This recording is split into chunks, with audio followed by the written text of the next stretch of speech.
On this episode of the Leaving a Legacy podcast, Jeremy and I sit down in his barn. We talk a little bit about what we've been up to lately. We shoot my new bow at 100 yards, and we talk about some food plots. It's a great episode, so don't miss it. Hello and welcome to the Leaving a Legacy podcast. I'm Tyler Deaton. I'm Jeremy Dunkel. And we are leaving a legacy. We don't have Mr. Blaine Lotz with us today. He is auctioneering right now, so it's just Jeremy and I. If you're watching, you've noticed that we are not in our regular studio. We've upgraded. If you want to call it that. We're in Jeremy's barn right now. So we decided today was a great day, since the wind is howling at 30 miles per hour, to sight in my new bow. And so Jeremy said, hey, just come on out and we'll shoot a podcast and get your bow sighted in. So that's what we're doing today. And it's been a while since we've had a podcast. I got my good buddy Nellie here with me. She's gonna help me out with the podcast. Jeremy's dog. She's a good dog. She's a good girl. Should put her out. Yeah, no, she can just stay right here. So, but we've been busy. All three of us have been busy. I know Blaine was off for about a week with all the snow and the ice and the cold weather that came in. All the auctioneering basically came to a halt. Yeah, I mean, there wasn't getting any cattle in. There wasn't, it's with that much snow. Right. You can't, we couldn't get a trailer around. We couldn't get, you couldn't do anything. I mean, it's hard enough just to get your ponds, the ice broke, and just trying to keep them alive. I wasn't worried about selling them or anything. So, like you said, I think everybody just shut down for about a week, and all the cows are supposed to be there a week ago or now. Right. So being auctioned off. Doubled up on some sales probably. So Blaine, he'll probably, I don't know if he loses his voice. That voice. He's got the golden pipes. Oh, man. It's funny because we do a lot of talking on the podcast, and he's got the best voice out of all of us. So. Yeah, no, I mean, he should be in this seat. It's unfortunate that he has to work so much, because I should not be on here, and Blaine should be. Well, we're going to do our best to navigate through this, but yeah, unfortunately for you guys, you have to listen to me instead of Blaine. No, you've got a beautiful voice, Jeremy. It's beautiful. I sing sometimes, and Momo says, "Dada, please be quiet." Yeah. So let's be honest. I mean, out of the mouth of babes comes the truth. Yeah. Well, the kids will tell you the truth. Yes. Most of the time. So you guys have been really, really busy this past week. So give us a real quick recap of how Benton's show season went. First year showing pigs. Yep. So we just actually, what is today, Tuesday? So Benton, this is his first show season. So we on Thursday he showed his gilt, which is a female pig, and he showed in the Hamp division, and he actually did really well. We went to a show a couple months ago, and it was his first one, and we didn't really know exactly what. I mean, I didn't show. I played a lot of sports in school and stuff, so I didn't show. My wife Sierra, she showed a little bit, but Benton, he was just lost in that show ring, that first show a couple months ago, and I mean, he worked and worked and worked, and he did so well on Thursday.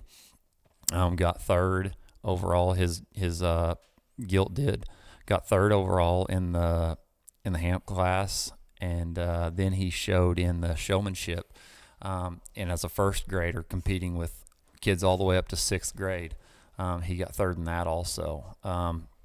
And just what all that teaches you. I mean, the responsibility and the respect for others. And there's a judge in that ring with you, and you want to make eye contact. It just all of that that transfers into life, right? And I just when Sierra told me that we were gonna get a pig, and we were gonna, or I say we, like I'm out there showing, but let's be honest, when your kids do something, your heart's out there. You're doing it too. Yeah, your heart's out in that ring. So we were doing it together. I knew it was going to cut into our hunting time, mine and Benton, so I was a little bit hesitant. But I couldn't be more proud of the way he finished it up. And Saturday night was the sale. And, man, that pig sold great and got Benton some money in his savings account. So,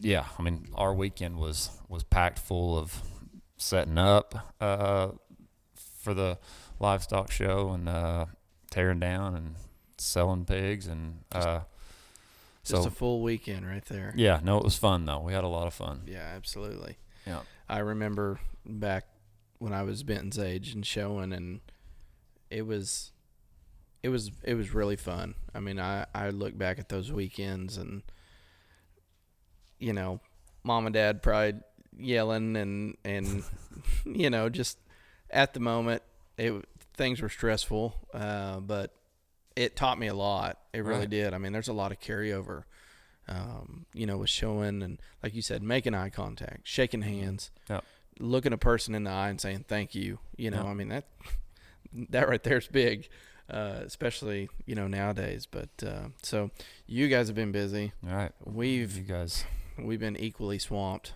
with Landry's basketball season. It is coming to an end this week, one way or another. So he's reached the Final Four or the equivalent to the Final Four in his league. All the teams from the east side of the state are put into the bracket, and they've made their way all the way to the semifinals. Mm-hmm. And they play Thursday night. If they win the first game, they turn back around and play again on Thursday night for the championship. So right, and I've got to watch them play a couple times, and like you said, it's not, you know, if any of them were on another team, I think they'd be a superstar. You know, they'd stand out. But there's such a great team. Yeah, so the core of this team has been together for a while, and we've brought a couple kids in as we start to work our way up into the more competitive stuff.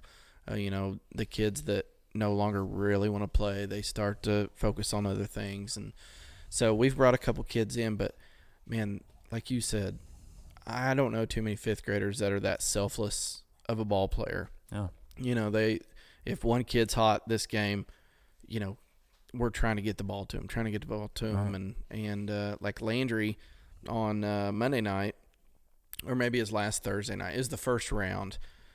He was really hot. I mean, he was hitting threes. I think he ended up with 4 threes. I think 18 points total. But then the next round, you know, he was close. They weren't falling. Yeah. And instead of panicking and still shooting, you know, he's trusting his other teammates. And right. If one kid's hot, you've got a chance. If you got 2, you're probably going to win the ball game. If you got 3 kids that are making baskets consistently, watch out. They're going to shut the scoreboard off. Mm-hmm. And so they've done really, really well. I'm proud of them. I mean, just like Benton's growing up right in front of your eyes in the show ring. Right. Landry's doing the same on the ball court, and it's fun to kind of see them under a little bit of pressure and see how they handle it. Right. And it's, you know, win or lose, just like with Benton showing, there's a lesson to be learned, and, you know, you hope obviously that they win. You know, as a parent, you want to be selfish and say, I want them to win. Right. But just to make it this far against some of the big schools, we're talking Jinx, Union, Broken Arrow, all those Tulsa schools, they're going toe-to-toe with them and you know, beating them. So, but, yeah, as soon as basketball season's over, we're going to roll right into baseball and turkey season, and we're going to attempt to get out there as much as possible. And he has yet to shoot a bird. Right. Well, he's shot bird. Well, he's peppered birds. He's he drew feathers last year. Right. Yeah, he has. So, but we've had some unfortunate hunts, some situations with him. So we had a couple years ago, we had birds coming in and had a dog come running through and spook the birds. Don't ask me how that happened. And then last year, you saw the video because I sent it to you.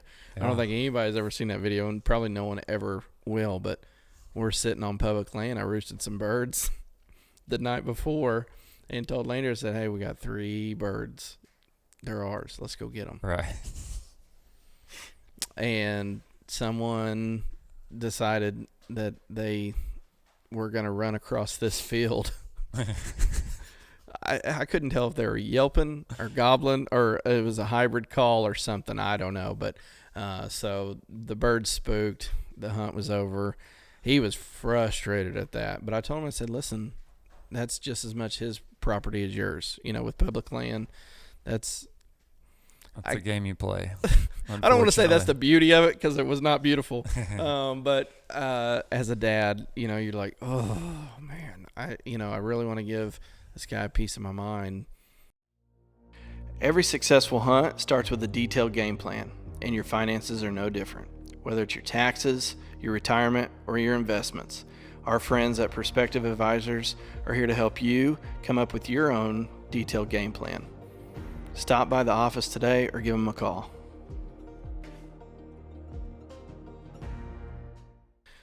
But anyway, there's been a lot going on since we last talked. And one of the highlights, I got my new bow.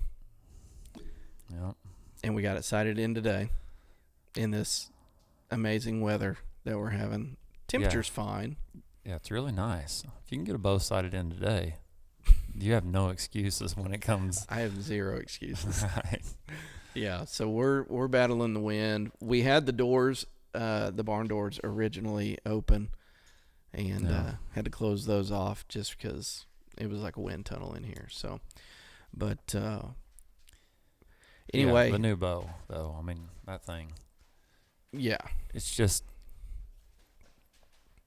It looks like a piece of art, first of all, and the way it shoots. And I've got just the bow is just a couple years older, and I mean, it's just, and I mean, it's an upgrade every year. I think just minor upgrades, but this thing is just so nice, and maybe it's just I'm always shooting my bow, so it just sounds different. Right. But man, when that arrow flies, it just.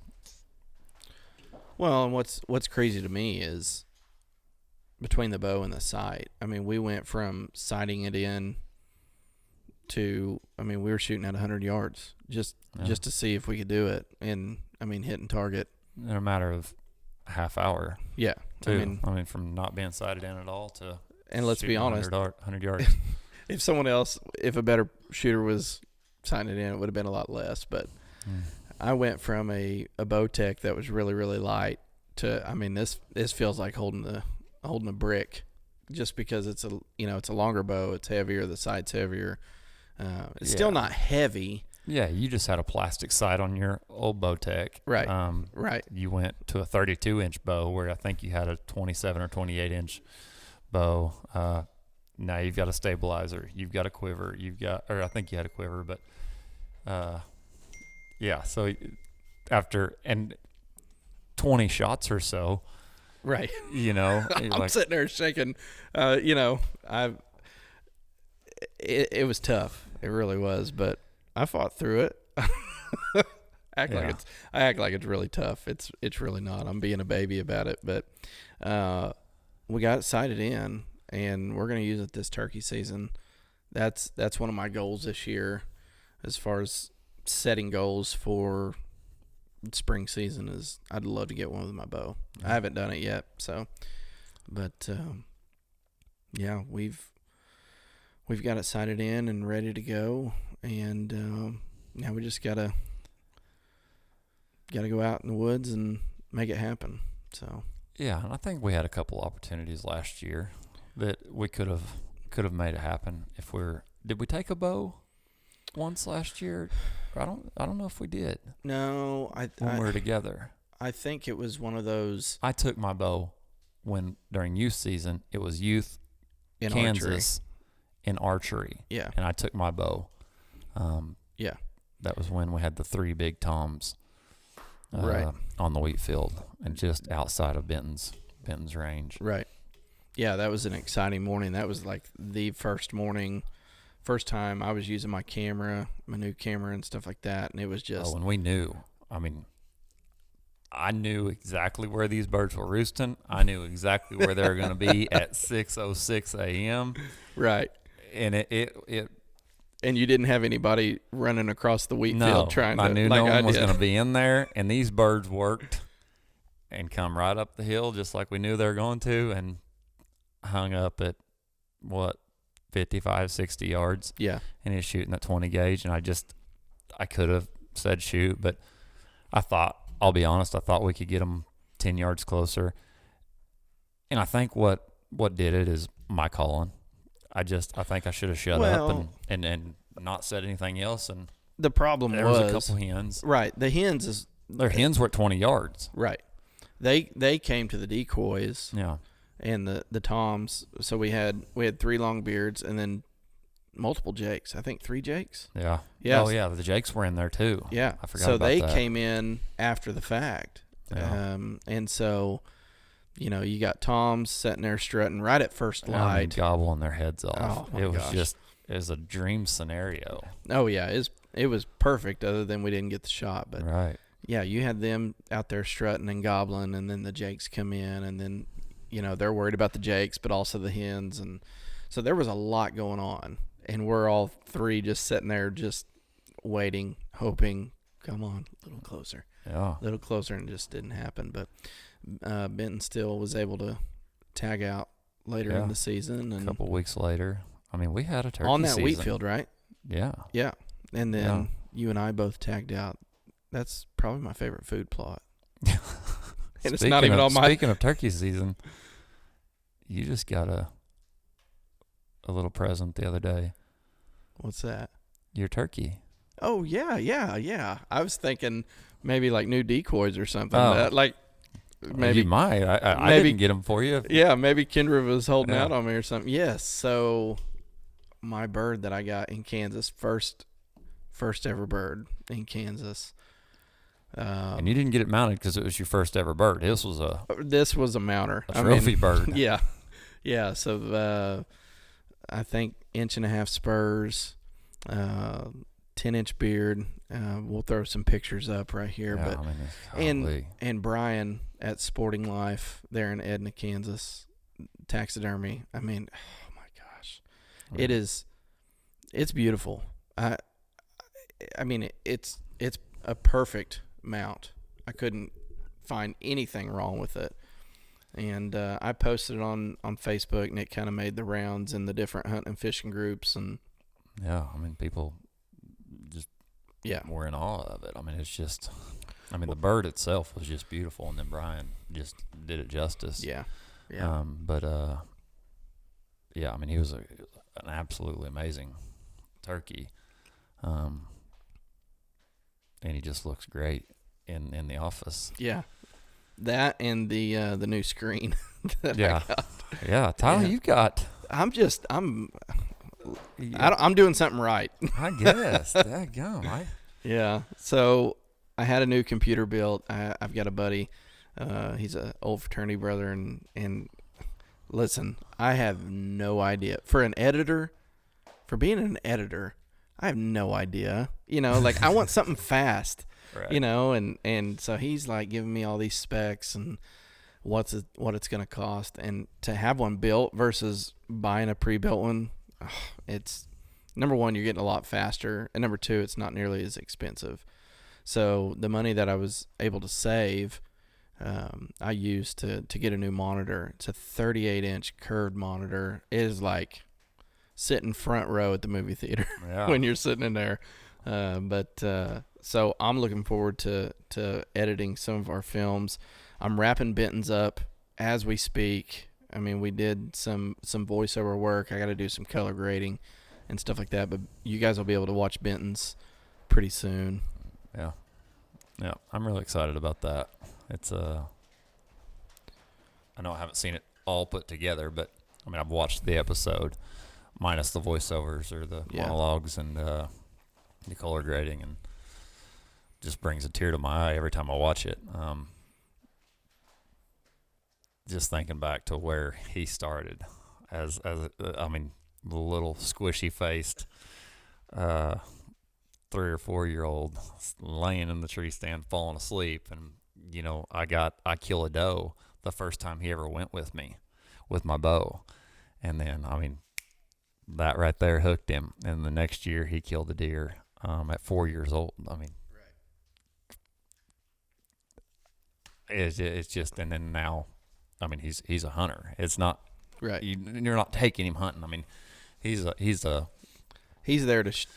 hunt. Like, yeah, he's not yeah. there to He's hang not out and he's eat not there to snacks kill. And right. you know what I mean? I mean, it's different. I have friends that if we don't kill something, we're upset. Right. Or something like that. Benton, he truly loves being in the woods. And it's not about the kill every time we go out. Obviously, that's what we're here for. I mean, Right. you know, I heard something. This is a blood sport. And I mean, we're here. This is what we're doing it for. But well, and like what you're talking about right here, that's what makes the episode so special, is because the opening scene, I'm not going to ruin it or spoil it or anything, but that opening scene, that's what it's all about right there. Is you guys, you know, you're asking him all these questions, almost kind of like quizzing him on, or asking him why he really wants to go. Is it because this or that? And he, you know, I mean, he flat out says, I'm with you. I get to spend time with you. Right. And as a dad, you know, gosh, that's, you know, you get a tear in your eye. I get a tear in my eye every time I sit there and edit it. No, because like I said, I've watched it 20 times because to do these voiceovers, right. You know, you have to kind of watch it and tell where you want what's said. Every time I watch it, you know, I'll just go ahead and fast forward it. Again? Right. I got to do this again. But yeah, to hear him say that, and, you know, watch the episode. I mean, even if you don't watch the whole thing, watch the first 2 minutes just to hear. Well, if you watch the first 2 minutes, you're hooked. No, I mean, it's, yeah. But no. But, so we touched a little bit about the food plot and all of us killing turkeys on it and stuff like that. And that food plot's pretty special to you. It's you and your pops have been planting it for years and years. And we're coming up on food plot season. And so we'll have our own episode once we start planting, you know, what we plant, why we plant it, stuff like that. But I wanted to get to our scent thief question of the day, and it is from J.D. Nalder, and he wants to know when we start planting food plots and what food plot is best for early season versus late season. Mm-hmm. So I'm kind of a one-trick pony when it comes to food plots. You know, from the old school with my pops, we've done the same thing every year. Excuse me. For 30 years now, we plant the same wheat fields, the same spots every year, and it's never any question we're going to do that. You know, we might have to put some lime on them or something, but so we, you know, the first September or so, we'll go in and we'll disc the field up and we'll plant winter wheat, and we might throw in something different, you know, some turnips or something like that in it. But every year we plant the same thing, right? Because a lot of times, because we have cattle on our place during the summer, we usually do a 3 month. They'll run their cattle for 90 to 100, 120 days, and then they pull them out. So it's hard for me to plant like you do. So for me, I usually plant a wheat field September. I've even planted them as late as October, just because I'm always late when it comes to that. But you plant everything. And that's what sometimes I plant too many things. Right. Yeah. I first off, I want to say I'm not an expert at food plots. Compared to me, you are. Well, I think a lot of people can learn from me. Yeah. On what not to do, like all my mistakes, and say, "Oh, I don't want to do that." But I'm the same way with you as far as you've got your winter wheat. You've got your winter rye, not ryegrass, but winter rye. And then you've got oats. I always plant those three. it's not sexy in the food plot world, but that's workhorse stuff. I mean that, and like winter, because we'll be hunting over my winter wheat this spring for turkeys. Yeah, for turkeys that I planted in September. Right. Yeah. So, and like winter rye, you can plant that all the way down to like 34 degrees, something like that. So, if you have a food plot failure, you can get some winter rye and get it out and save that food plot. Right. But I usually do a little bit of frost seeding. I didn't do any frost seeding this year. I was going to, and we had all that snow, but just getting back to my plots, there was no way without just tearing everything up, and I wasn't going to do that. So, but you've got your clovers that you could do spring or fall. I love doing those in the fall just because they kind of grow their root system first before they really pop on the outside. And so then come spring, that's always the first thing to green up. I mean, you'll see clover. You'll probably go out to, your front yard and you can see little patches of clover popping up right now versus, everything else that's still kind of dormant. But my goal when it comes to actually hunting over food is I want green and grains if possible. And so, your greens, it could be your wheat, your rye, your oats. That's green coming up. That's also grain once it matures. And then you got turnips. You can do all different kinds of stuff. And then you've got your soybeans, so you can put it in during the summer. They can eat on all the vegetation, the leaves, get all that protein out of there. Once the beans dry down, they'll come back to them late season. Right. So, but it's a lot of fun to hunt over food. It's not like what you see on a lot of the hunting TV shows. A lot of those deer are not nearly as pressured. You're not going to see a ton of deer just, out in the middle of the food plot all the time. Right. Sometimes you do, sometimes you don't. But I like to hunt over food, but at the same time, those travel corridors, the staging areas right before the food plot, 50 to 100 yards off, that right there. If you can have a big field of food and then 50, 75, even 100 yards off into the timber, maybe like a little micro plot. I know a lot of guys, they call them poor man plots just because you don't use a lot of heavy equipment. You're basically just making a little bitty plot, and that's kind of a staging area where they can stay. But we'll get into all of that, the food plot stuff. So tell us just real quick, what is frost seeding? So frost seeding is about right now. I guess you could technically still do it, but so frost seeding happens when you've got below freezing temperatures at night, and then it warms up during the day. So you've seen soil early morning, like when you go out pheasant hunting. Right. When you step on that soil, it's hard, it's kind of cracked, dry. So the seed gets into those cracks, and then when it warms up, the soil expands, it softens up, and it pulls that seed down. And you're basically letting Mother Nature take over. So you're getting the hard seed on the ground. And it only really works with clover, alfalfa. You could do brassicas, so you could do turnips, stuff like that, but those will mature way too early. But like your soft seed, like soybeans, corn, you couldn't do it. It would sit there and rot. But it's a great way to plant, especially if you're wanting to establish a first year plot, because that'll sit there and germinate a lot sooner than everything else comes out of dormancy. Gotcha. Yeah. I think you hear that term a lot, but frost seeding. Yeah, it's kind of a hot topic. A lot of people don't know what it is. Right. And there's a lot of resources on YouTube. Grant Woods does a lot of frost seeding recently at Growing Deer TV, and of course he can explain it a lot better than I can. But essentially, below freezing temperatures at night, warmer temperatures during the day. So late February, early March for most of us, you'll still get, I know it feels like spring out there right now, but we're still going to get, some cold nights.